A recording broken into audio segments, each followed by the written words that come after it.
Yo, what is going on, everyone? My name is Nick, or the Notorious Fantasy, and in today's video, we're going to be talking about the pick number 2 draft strategy in your 2022 fantasy football drafts. Inside today's video, I'll discuss my overall draft strategy for the number 2 overall spot in a 12-team league, as well as also doing a mock draft to show you guys how I would utilize this strategy if it was in a real draft. But before we could get into things, I would like to ask that if you guys are new to the channel and you do end up enjoying today's video, that you please make sure to hit that subscribe button down below. And while you're down there, whether you are new to the channel or not, please make sure that you leave a like on today's video. It would help us out a ton. And if you would like to follow me on Twitter, please do so at Notorious FNTSY. So without further ado, let's get into my pick 2 draft strategy for the 2022 fantasy football season. Now, I have said this in a lot of these videos that I really believe that your draft strategy going into your draft should be very open. You shouldn't put yourself in this type of metaphorical box where, say you think I need to have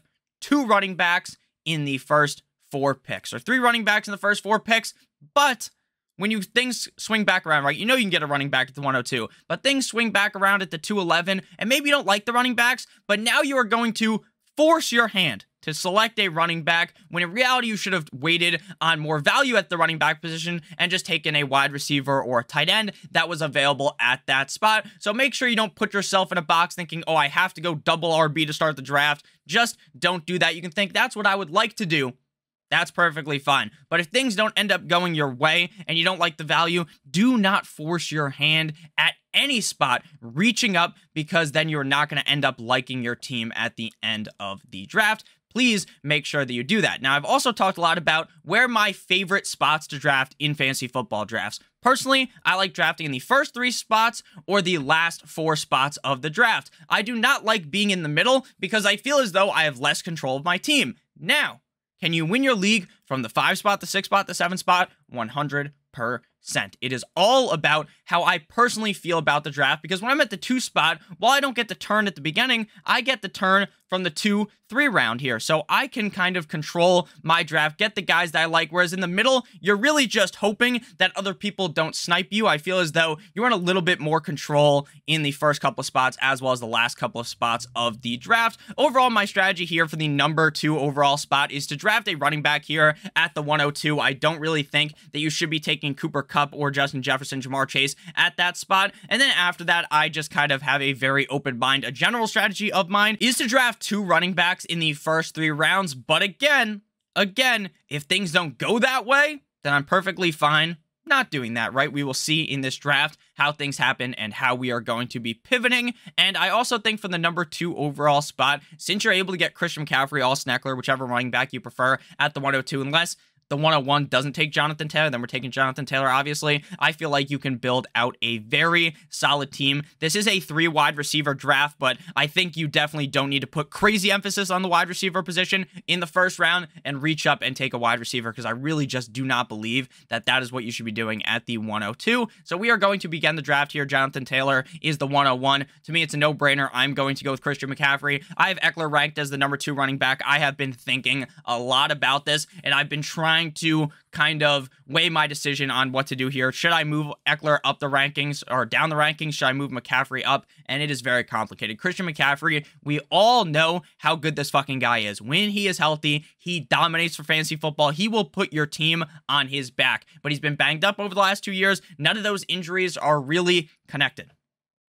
Just kind of fluke injuries happening. I think if McCaffrey was healthy, you'd be taking him number 1 overall, right? If you had full confidence he was going to stay healthy, you draft him number 1. The upside is just so unreal for me. If you want to keep it safe, draft Austin Eckler. I think Austin Eckler is very safe. But again, we're hunting for upside in fantasy football. We want to win our league, not come in like 3rd. So I'm going to go ahead and take the player that I think can take our team to that next level. So after McCaffrey, Derrick Henry, Justin Jefferson, Cooper Kupp, Austin Eckler, Dalvin Cook, Joe Mixon, Najee Harris, DeAndre Swift, Jamar Chase, 9-inch Nicholas Chubb, Stephon Diggs, Travis Kelce, Tyreek Hill, Saquon Barkley, Devontae Adams, Mark Andrews, CeeDee Lamb, Alvin Kamara, Josh Allen, and Aaron Jones. Do I think Josh Allen is worth a 2nd round pick? No. Is he going to go in the 2nd or 3rd round in a majority of drafts? Yes. I'm looking at quarterback around the 5th round. That's when I really start feeling comfortable taking a quarterback. Do you have to take a quarterback in the 5th round? No. That's just when I feel comfortable if one of those top 5 quarterbacks end up falling. So look at the board here. Deebo Samuel just got a brand new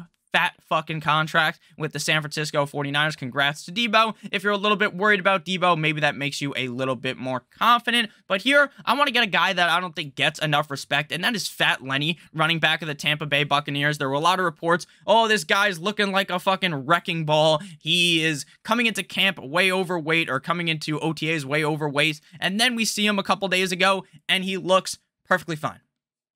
He looks in shape. The fact that people were really panicking about Leonard Fournette is hilarious. I think Uncle Lenny has the upside to be a top 10 running back in fantasy football this year. I understand they draft Rachaad White, but if I'm being honest with you, I think unless Leonard Fournette was to get hurt, then Rachaad White is not going to see a very big role in this offense at all. So I like Leonard Fournette a ton in the second round. If you wanted to be a little bit safer, then you could just draft Deebo Samuel at that spot. So after Leonard Fournette, we see Javonte Williams, followed by Leonard Fournette's teammate, Mr. Mike Evans. So I like Kyle Pitts this year. I was definitely very off on Kyle Pitts last year because I thought there was just so much hype for him on such a dog shit team in Atlanta that it didn't really make sense. They also had Calvin Ridley, but now there's no Calvin Ridley this year. So it seems pretty smart to just go ahead and be fine with Kyle Pitts this year, which I am, but I'm going to go Deebo Samuel here. Again, just got that fat bag. I'm not too sure how much rushing upside he's going to have this year. Is he going to be rushing the ball as much as he did last year? In my opinion, probably not, but I still think he's so talented. The biggest worry is Trey Lance. Trey Lance has not looked the greatest in training camp thus far, but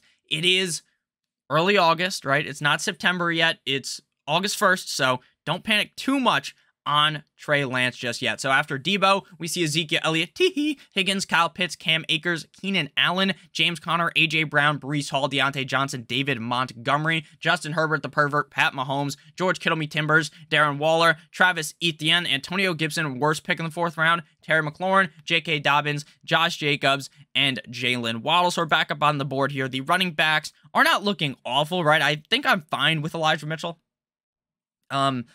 I understand the risk with the 49ers, right, is that for years, you never know which running back it is. You're just drafting one, praying that they're the guy, because if they are the guy, they are very valuable for fantasy football. But for me, we're going to go with a wide receiver here. The big 5 tight ends are off the board, so I'm not reaching in the 4th round or the 5th round on the swing to draft a guy like Dalton Schultz. So we're just going to continue to hammer in on the wide receiver position. A lot of positive reports coming out of camp for DJ Moore. Baker Mayfield a couple days ago peppered DJ Moore in the end zone. If you guys have had DJ Moore in fantasy in the past or remember anything about DJ Moore over the last couple of years, it's that this guy just simply does not score fucking touchdowns. Is that his fault? No, it's because the quarterback play in Carolina has been complete and utter dog shit. But I think in 2022, we are going to see the team turn a leaf, hopefully with Baker Mayfield being significantly better than what we've seen over the last couple of years. Am I some type of Baker fanboy? Of course not, but I do think Baker is a little bit better than people give him the credit for. Thus, I think Baker Mayfield could have a successful season and elevate DJ Moore. After DJ Moore, we see Michael Pittman, followed by Kyler Murray. So to me, Lamar Jackson is certainly worthy of the 502. Lamar Jackson beefed up. I believe he gained 20 pounds thus far in the offseason. He's looking better. I've been watching a lot of the training camp footage. He's looking like he's a stronger passer, a more accurate passer. And by stronger passer, I mean that it seems like he could throw the ball slightly further. He looks very accurate. Now, I'm not saying that Lamar Jackson was some type of a bad quarterback before, but he definitely does look better as of recently in this footage. Now, I know it's training camp. You can't completely think, oh, now Lamar Jackson's going to win the MVP. He's already done that in the NFL. He's a talented player. Looking at wide receivers, I still like Mike Williams a ton with the upside. Cortland Sutton, Jerry Jeudy, Amari Cooper. Now that Deshaun Watson is only suspended 6 games. Now, is that suspension official as I'm recording this? Not yet. Not yet. But it seems like if the NFL doesn't appeal this, it's going to be 6 games. You can think whatever you want to think about the situation, but in terms of fantasy football, that is going to mean a lot for Amari Cooper. So we're just going to go quarterback here. You can go wide receiver, but I just want to shore up the quarterback position, the onesie at the quarterback position, and just get a guy that I believe has the upside to be the #1 quarterback in fantasy. If Jalen Hurts is there when we come back at the 6-11, maybe I will have regretted that pick of Lamar Jackson because I think Jalen Hurts has that same upside as Lamar Jackson, but he ends up getting taken. So after Lamar, we see Cortland Sutton come off the board, followed by DK Metcalf, Hollywood Brown, Joe Burrow, Mike Williams, Jerry Jeudy, Amari Cooper, Clyde Edwards-Helaire, Brandon Cooks, Chris Godwin, Miles Sanders, Amon-Ra St. Brown, Adam Thielen, Jalen Hurts, Elijah Mitchell, A.J. Dillon, Allen Robinson, Damian Harris, Kenneth Walker, Dalton Schultz, and we are back up on the board here. Again, I like Dalton Schultz a ton, but I just didn't feel like he was worthy of a pick at the 502. At the 610, I think it's perfectly fine to pull the trigger on a tight end that I think has top 5 upside, like Dalton Schultz, and maybe can even finish as a top 3 tight end, just as he did last season in half PPR. So we're back up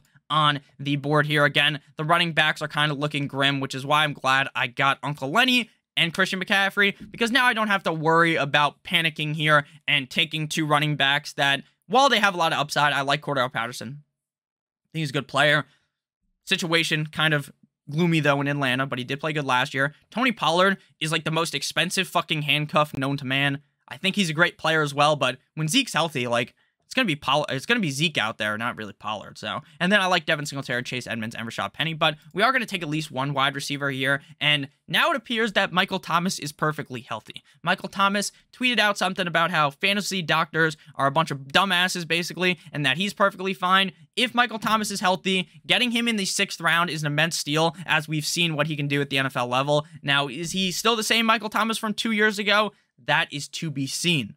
But just from upside alone, I have to take him in the 6th round. So we're back up again here. If you wanted to wait further on running back, if you're confident with these guys deeper in the draft, you can go ahead and wait. But for me, personally, I want to go ahead and get another player that I believe will be start-worthy on this team. Now, the question is that going to be Kareem Hunt or Devin Singletary? Kareem Hunt now, knowing that Deshaun Watson will likely be suspended 6 games as long as the NFL doesn't appeal, Kareem Hunt has this crazy fucking upside the second Watson returns. So, with that said, I think you can really talk yourself into Kareem Hunt. Kareem Hunt's very safe. Devin Singletary a little bit more risky on a great offense, but they do have Josh Allen who can run the ball in the red zone. I'm going to go with Kareem Hunt here. I think you'd be perfectly fine selecting Devin Singletary, Chase Edmonds, Rashad Penny here. If either of them fall back, I'm taking another running back, and then I'm looking clear away from the running back position and starting to hammer in on wide receivers the next couple of rounds. So after Kareem Hunt, we see Drake London, Juju Smith-Schuster, Corvette, Rashad Bateman, Dallas Goedert, Tampa Bay Tom Brady, DeAndre Hopkins, Gabe Davis, Treylon Burks, Tony Pollard, Devontae Smith, Cordell Patterson, Devin Singletary, Dak Prescott, Rashad Penny. Then we see Russell Wilson, Elijah Moore, Tyler Lockett in my pocket, Matthew Stafford, Garrett Wilson, and then Aaron Rodgers. So here we are going to go with running back because one of my favorite running backs did fall. That is Chase Edmonds of the Miami Dolphins. He does have the same bye week as Leonard Fournette, but realistically, assuming we get to week 11 and Leonard Fournette and Christian McCaffrey and Kareem Hunt are healthy, we're going to be just fine. Again, we don't assume health of really any players, but by week 11, your team's going to look drastically different anyways because you're going to be cutting players, adding new players, and you could be trading players. So I don't worry too much about the bye weeks unless it's quarterback or tight end. So after Chase Edmonds, we see Hunter Renfrow and Chris Olave. So now we're going to go ahead and go back onto the wide receiver train. I'm confident with just these 4 running backs going forward. We'll probably sprinkle on another one at the end of drafts, but based upon how this league is set up, you probably want to be starting 4 wide receivers at all time if you have the good ones. So I'm fine just going ahead and waiting here on more running backs. So Brandon Ayuk probably would be the pick had we not have drafted Deebo Samuel. I think drafting 2 wide receivers on the same team that is going to be run heavy is a little bit of a silly goose maneuver. In a redraft league, in best ball, it makes sense, right? Because you're looking for that stack of the quarterback with the wide receivers. But here in a redraft league, to me, especially where I don't have Trey Lance, it really makes very little sense. This might be considered a quote-unquote reach, but at the end of the day, I'm getting potentially the #1 receiver in Green Bay on an Aaron Rodgers-led offense in the 9th round. I think that makes a whole lot of sense. So before we get on into recapping the picks in between us, I would like to give you guys a quick word for our friends, our sponsor of today's video, Underdog Fantasy, which is the best place to play fantasy football this summer. The Best Ball Mania 3 tournament has a $10 million prize pool.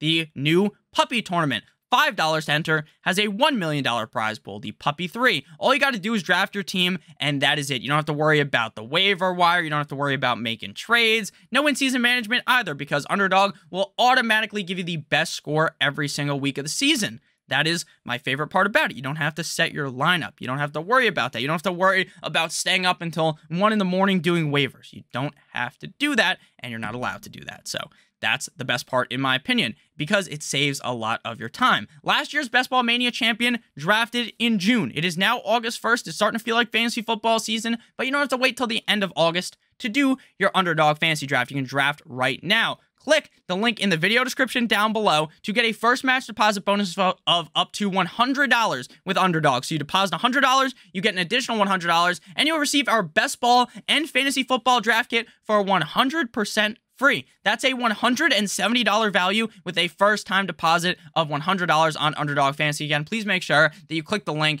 in the video description down below.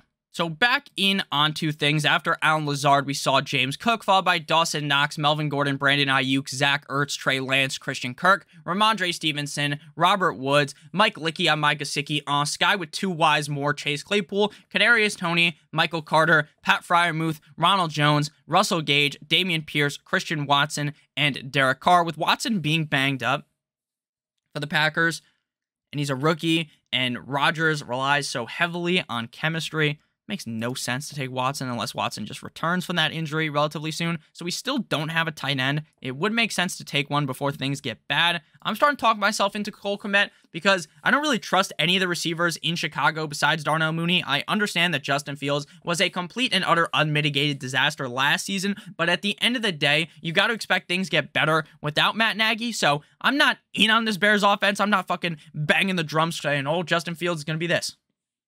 This team's going to do this because of Justin Fields. But what I am saying is that I would be hard-pressed to see things be worse than what we saw last season, right?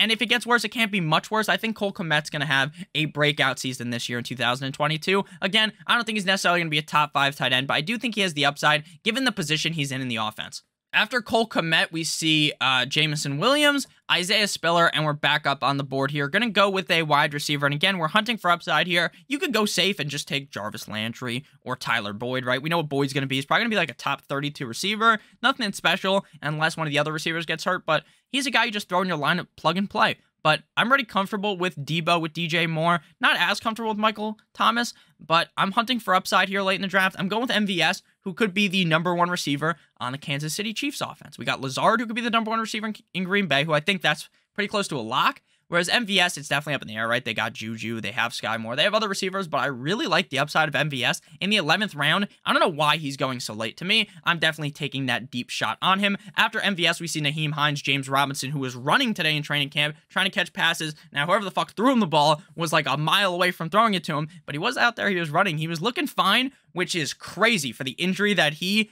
sustained and how quickly he's back.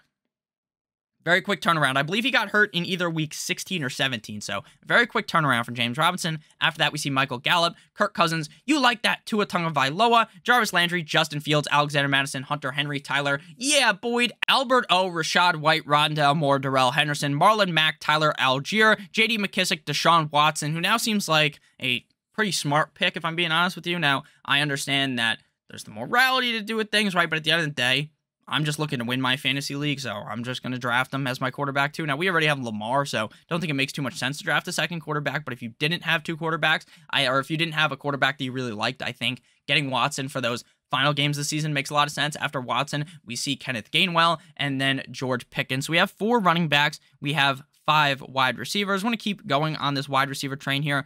Jahan Dotson is looking very good in training camp with Carson Wentz. I do like Kenny Golladay better, though, because I feel like Kenny Golladay could be the #1 receiver in New York for the Giants, whereas I feel as though there's a 0% chance that Jahan Dotson is going to magically elevate himself past Mr. Terry McLaurin on the team. So after Kenny Golladay, we see Irv Smith and then Trevor Lawrence back up on the board here, and we are just going to play things a little bit safer here. We've kind of went for a lot of upside here. I think Kenny Golladay is kind of a safer pick as well, but we're going to go with Devontae Parker. I know Jacoby Myers is ranked ahead of him. Jacoby Myers might outscore him, but Devontae Parker, to me, looks like the player that will be the wide receiver 1 in New England. I'm not telling you that's a 100% lock, but based upon the footage I've seen out of training camp, based upon what I know about Devontae Parker as a Dolphins fan, I think that he could be the #1 receiver in New England. And again, finding that upside this deep in the draft is amazing. So after Devontae Parker, we see Jahan Dotson, followed by Matty Ice Baby, David Njoku, Noah Fant, Jacoby Myers, Tyler Higbee, Tim Patrick, Khalil Herbert, Mac Jones, DJ Chark, Gus Edwards, Mark Ingram, Jameis Winston, McCole Hardman, Jalen Tolbert, Tyrion Davis Price, Raheem Mostert, Alec Pierce, Jamal Williams, and Jamison Crowder. So we still have this pick and another pick. We're going to get another running back here. Again, not going to go crazy running back heavy. A lot of the good running backs are already off the board. Obviously, we're in the 14th round.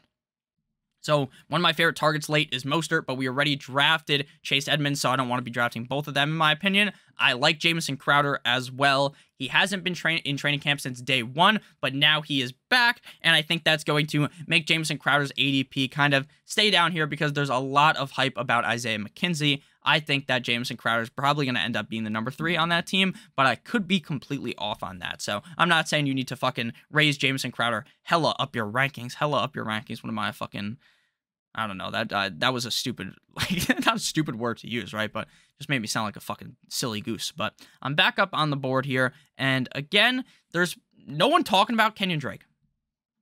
Why is no one talking about Kenyon Drake? Significant role expected. Now, I like Josh Jacobs, but if that is the case, But Nick, they drafted Zamir White.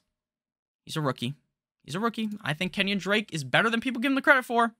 So Kenyon Drake in the 14th round may look like a steal at the end of the season. And then you could handcuff Mr. Christian McCaffrey. I think the handcuff's going to be Donta Foreman, so I'm just going to do that. Close out the draft with my handcuff. You could have went wide receiver if you wanted to go receiver. I would have went with Odell and just put him on the IR and then picked up another wide receiver, if I'm being honest with you. So after I went with Donta Foreman, claim Hayden Hurst, Gerald Everett, Darrell Williams, Zamir White, Julio Jones, Odell Beckham Jr., Robert Tonyan, Rob Gronkowski, Sony Michel, and Zach Wilson. So to recap the team that we built today, in the first round, we went with Christian McCaffrey, followed by Leonard Fournette, Deebo Samuel, DJ Moore. We saw Lamar Jackson, followed by Michael Thomas, Kareem Hunt, Chase Edmonds, Alan Lazard, Cole Kmet, MVS, Kenny Golladay, Devontae Parker, Kenyon Drake, and closing the draft out with who I believe to be Christian McCaffrey's handcuff, Donta Foreman. So thank you guys all so much for watching today's video. Please make sure if you did end up enjoying that you hit that like button as well as that subscribe button down below, and make sure you check out the link in the video description to get that $100 first match deposit bonus on Underdog, as well as getting